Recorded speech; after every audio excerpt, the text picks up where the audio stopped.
Assalamualaikum guys. Guys, pernah lihat orang kaya tapi melarat?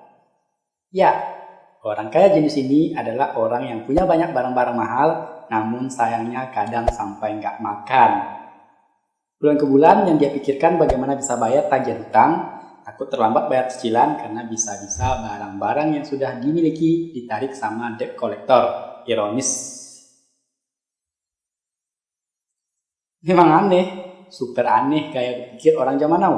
Entah karena menjamurnya rumah pengkreditan, baik yang riba, dan ada praktek kezoliman maupun yang sudah sesuai dengan syariat Islam.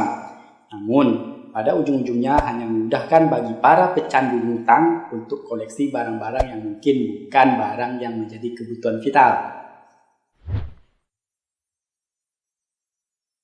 Oh ya guys, buat apa kamu paksain punya rumah pribadi kalau ternyata masih bisa nyewa?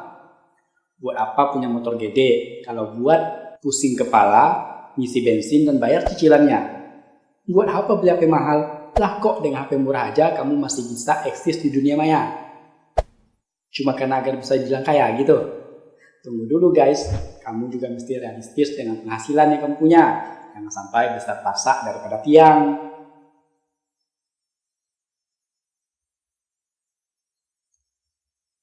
Memang kamu bisa beli dengan cara kredit, tapi mengapa tak pertimbangkan dulu resiko yang ada?